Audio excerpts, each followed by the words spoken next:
just with a brief opening remarks, I'd love to give you a global perspective on CCS, just to help set the scene and sort of the stage for the discussions here today.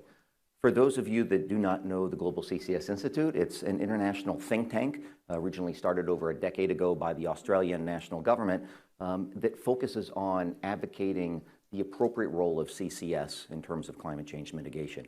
We now have over 200 members globally, governments, industry, technology providers, shipping companies, finance sector, right? All of these various groups that need to come together to do their part to help deploy CCS. We do fact-based influential advocacy to government policymakers, advocacy to decision makers in industry, right? The engineer in me says, what's the most efficient way to do something? And, in this space, I think catalytic thought leadership, right? Doing analysis academically rigorously on what are the critical path issues that can help frame the appropriate role for CCS as part of an all-of-the-above solution for climate, right? Doing the thought leadership and then getting that communicated efficiently and effectively to the broader public is what we do. And then the Institute was always based on just that authoritative knowledge sharing the factually correct data on CCS, and doing that as best we can, and again, through engagements like we have today. So at high level and in a global sense, the pipeline of CCS projects around the world has been growing. You can see the shape of this exponential curve. The chart on the right of the screen shows the numbers from our global status report, an annual report that the Institute puts out year on year, and where our current data are. Currently, there are on the order of 37 large-scale integrated CCS projects operating around the world, cumulative capacity of around 50 million ton per annum in terms of capture capacity. There's 20 CCS projects that are now in construction, and on the order of 100 additional projects in advanced development and 100 additional projects in early development. And so when you add up all of those numbers globally, we're on the order of 0.3 gigaton of projects that are now being advanced or are operating. And so, an exciting exponential curve. We hope that continues. And again, consistent with all the climate, and carbon math, we need to get to that gigaton scale deployment according to most of the analysis. We've seen increasing ambition globally and certainly in a number of regions in this past year. Here in Europe, right, the math suggests that we need on the order of 300 to 550 million ton per annum of installed capacity by mid-century to help meet the net zero targets. And the Net Zero Industry Act aims to have 50 million ton per annum of storage developed by the end of this decade. In the UK, the roadmap foresees 20 to 30 million ton per annum installed capacity by 2030, right? These are near-term drivers for this increased ambition. In the United States, where I am based, and we've got colleagues here from the U.S. Department of Energy, the Inflation Reduction Act, the new policy tools from the Biden administration have truly been catalytic, both I think for the United States, but also to catalyze forward policy progress in Europe and in other regions of the world. And we see through the analysis, and whether it's from Princeton University, whether it's from the finance sector and organizations like Credit Suisse, right, on the order of a quarter gigaton of CCS project capacity that is now investable in the United States because of this new government policy, right? In the Middle East and Saudi Arabia, they've got a target of capturing and storing 44 million ton per annum in one large network project by Jubail by 2035. At the last COP in Egypt, the energy minister and the president of Aramco stood up and jointly announced they will have the first phase of that project operational by 2027, capturing and storing 9 million ton per annum, right? This is the type of accelerated progress at scale that we are seeing in terms of this increasing ambition. And again, consistent with getting us to on the order of a gigaton by 2030. That's what the analysis suggests we need to drive through on our way to multiple gigatons of both point source carbon capture and carbon dioxide removal, capture from the atmosphere, to help meet net zero targets mid-century. In Brazil, Petrobras, the Lula project, it's been operating quietly for a good number of years. That project, a single project, captured and stored over 10 million tons last year.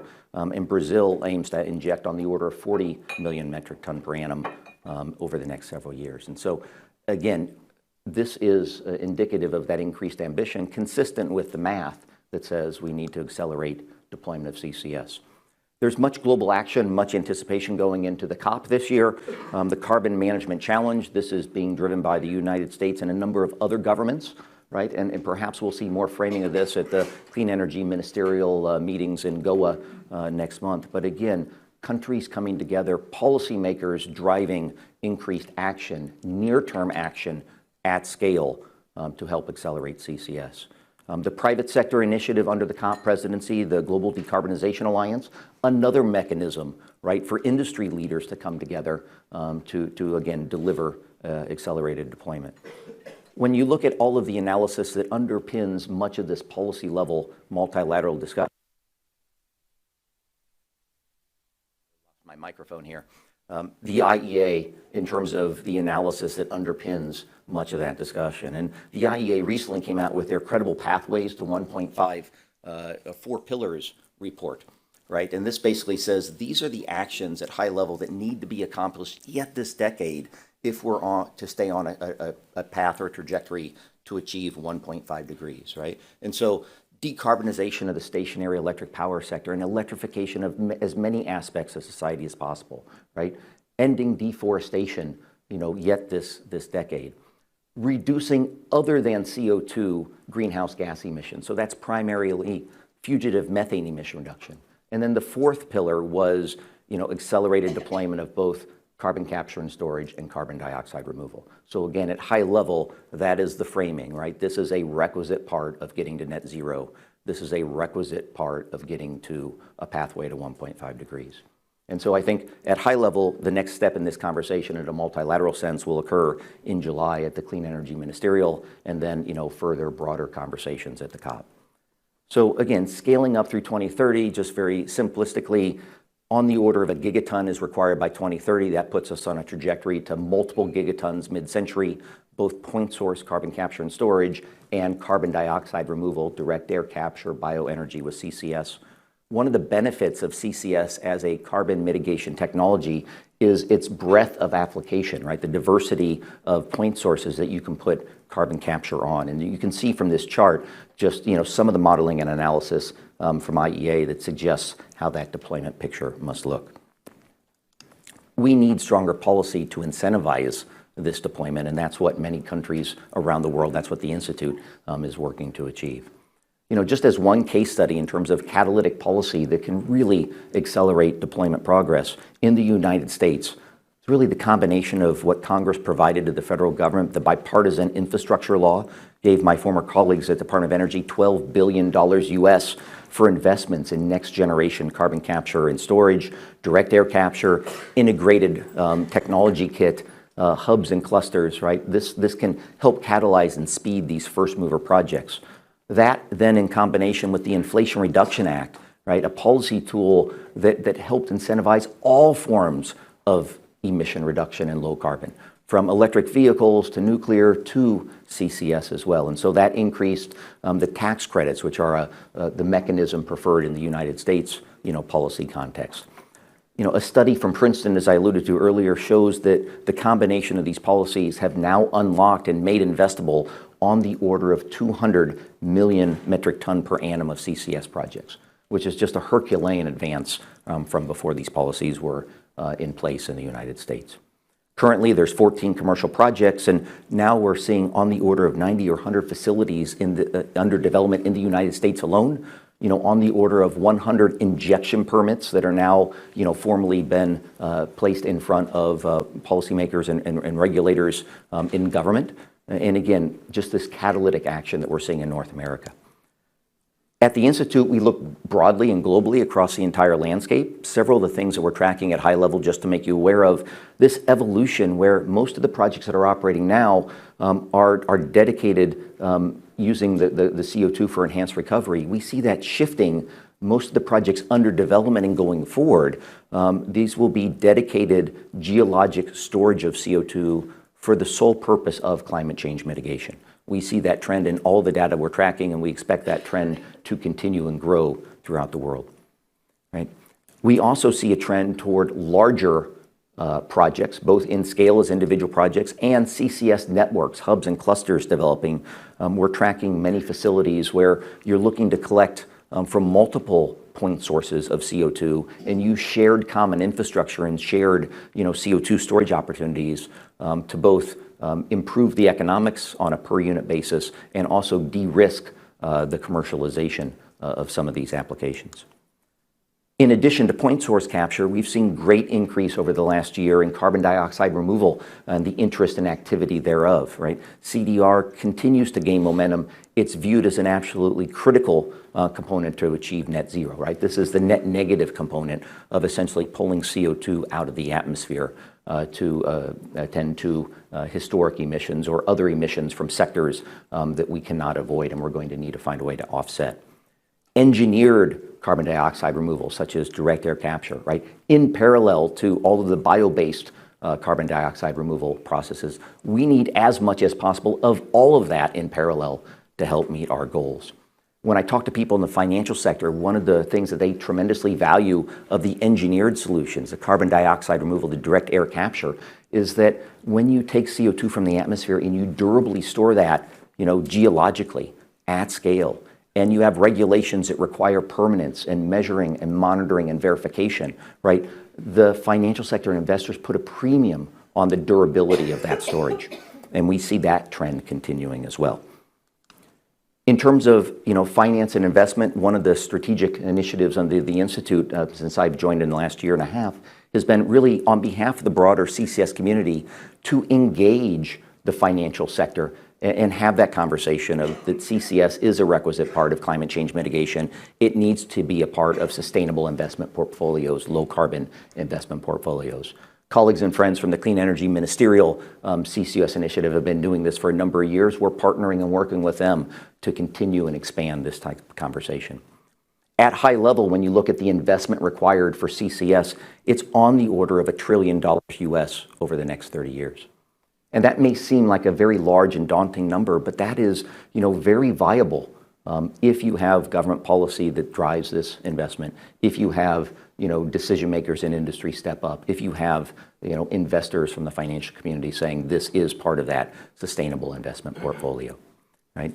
We're seeing movement in carbon markets, both compliance markets and voluntary markets, gaining interest in CCS and CDR, and we expect that trend to continue as well. And we're doing our part at the Institute to engage in all of the organizations in the ESG landscape, folks that are doing, green bonds and renewable bonds, folks that are, working on, taxonomies for carbon emission reduction and on disclosures for carbon footprints from commercial entities. All of those conversations need to occur to allow financing to flow more efficiently and effectively to CCS and CDR projects. In terms of development around the world, there is much, and I don't need to take too much time here, but you know well what is going on in Europe, many mechanisms here, many member states where we've seen just tremendous progress. And I'll point to just to Denmark as an example of the tremendous rapid progress and public support we've seen, just a rapid shift in the last year or two in Denmark and much forward progress developing projects there. In North America, it's not just the United States. My neighbors to the north in Canada have a number of policy tools that are now in place to accelerate deployment of CCS in Canada. In the Middle East, and my colleague Mohammed Abu Zahra is here from the Institute, and we see growing interest and growing activity as well. I already mentioned the Saudi project. Right now, the Middle East sees about 10% of the global installed capacity in operation, and there's much ambition and momentum going into this year's COP. And then just to round out the global perspective, in the Asia Pacific, tremendous growing interest in a number of countries there. China last August stood up its first megaton project, million ton per annum capture project, a Sinopec project. Just last month, they completed their first major CO2 transmission pipeline, a 109-kilometer pipeline. Just a few days ago, they started up operation of another capture plant from a coal-fired power station at a 500,000 ton per annum. And there's projects that are now under construction for multiple million ton per annum capture from a number of sources, both onshore and offshore in China. So much tremendous accelerated progress there. In Europe, you can see on this slide in terms of what we at the Institute are watching and hoping for and will be a part of moving forward to accelerate the pace of progress and deployment of CCS here on this continent. Again, much good work is being done, much good work remains that all of us need to be part of going forward. In terms of lessons learned globally, despite the shape of that curve that truly looks like an exponential, growth rate, progress since 2017, much more is required. The climate math says time is not on our side. We need to get to gigaton scale of CCS deployment by the end of this decade, right? We need, that's a multiple of 25, from where we are now. This requires investment on the order of, $1 trillion over the next several decades.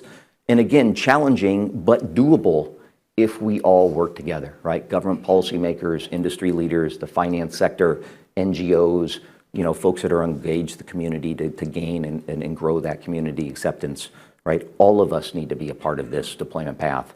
Again, consistent with the math, it says gigatons of CCS are required to help us achieve net zero. And I'm biased because I'm a former government guy for 30 years, but this needs to be driven by stronger policy. Absolutely critical. So again, globally, we need to work together to clearly and accurately define the role of both point source carbon capture and storage and carbon dioxide removal in meeting our national sovereign strategies and goals, and effectively communicate that to the broader public, right? How do we create a long-term, high-value, investable, path forward to durable geologic storage of CO2? How can we support the identification and appraisal of geologic storage resources? We had a members meeting yesterday, and the availability, the commercial availability of storage is a critical path issue. In the United States, we've been working on that for 20 years. In Europe, there's proven storage, especially in and around the North Sea. In other continents and regions, much work needs to be done, and time is not on our side. So as a global community, we need to find a way to accelerate progress there, right? Part of this needs to be driven by CCS-specific laws and regulations that will provide that certainty required for investment to flow, right? As I mentioned earlier, finding opportunities for CCS networks can facilitate the establishment of this shared common infrastructure, right, that can help decarbonize all the aspects of society where the math says CCS is absolutely critical kit. There's no other technology that can provide those deep carbon emission reductions from cement, from steel, from fertilizers to feed the 8 billion people of the world and growing, right? Connecting all those point sources, through networks, looks to be an efficient and effective path forward, and more work is needed to progress that pathway. And finally, enabling investment. Governments do a wonderful job at doing R&D. Governments do a wonderful job at setting policy and durable regulation. But if CCS is going to scale from where it is today to the gigatons that the climate math requires, right, this has to be done commercially on fair commercial terms. That requires investment, and that requires and needs to be driven by appropriate policy and market mechanisms that can allow that investment to flow to unlock the true potential of CCS alongside everything else that we need to do to get to our carbon mitigation goals. So hopefully that's given you a broad overview from my perspective, the Institute's perspective of where CCS is, its appropriate role alongside everything else we need to do, and sort of what we see as the critical path of what we all need to work together to accomplish to make that a reality going forward. So thank you for your attention. Please, again, lean forward into the conversation throughout the day, and I look forward to seeing many of you again soon. Thank you.